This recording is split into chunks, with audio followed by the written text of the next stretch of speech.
Another literary trope that Richard uses throughout this work, and one which we'll unpack a little bit later, is the use of hyperbole, the use of extreme exaggeration to make a point. E.g., this sun in my eyes is blinding me, or the wind in these trees is deafening me. But the thing about hyperbole is that it's not meant to be taken literally, and is only effective when the audience understands this. The intended effect of hyperbole is not to deceive the reader, and here is where the talents of Flanagan come through to the fore. He's using hyperbole in the knowledge that the readers of his book are in the main not familiar with salmon farming, cleverly turning hyperbole back on itself, with the clear intent to encourage the reader that these examples are not exaggerations, but the literal truth. So let's look at some examples today. We'll start with stocking density. Richard uses the hyperbole, saying that Tasmanian salmon is the battery hen of the sea. Now, the informed reader knows that this is an exaggeration.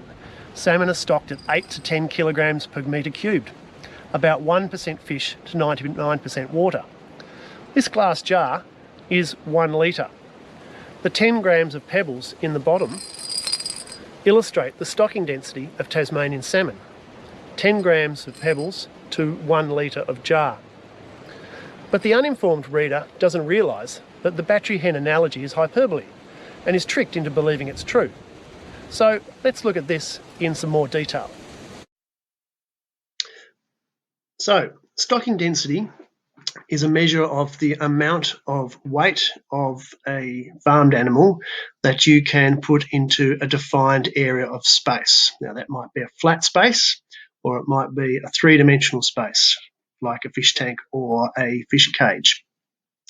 So let's examine the allegation that salmon are battery hens of the sea.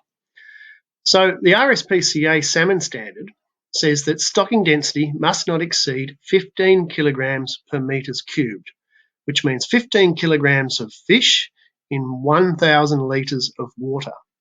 Now, I've already explained how the stocking density of Tasmanian salmon is generally around 8 to 10 cubic metres. So down here at the bottom of the screen, we have 2 Atlantic salmon, around 6 kilos, 12 kilos of fish in a cube of 1,000 litres of water. So let's compare that to the RSPCA poultry standard, which says for meat chickens with natural ventilation that you can have 28 kilograms of chicken per square metre. Now, they don't measure cubic metres because chickens don't swim, nor do they fly. So that's 28 kilograms of chicken per every square metre. If they've got mechanical ventilation, that can be up to 34 kilograms of chicken for every square metre. But Richard doesn't compare us to meat chickens. He compares salmon farming to the battery hens of the sea. So let's look at layer chickens.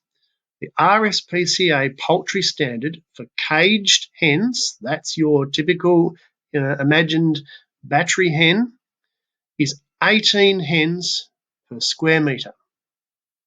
And for barn raised, it's slightly less at 15 hens per square metre.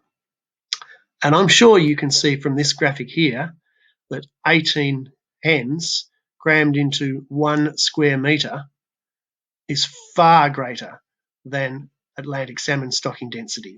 So are Atlantic salmon the battery hens of the sea? No, they're not.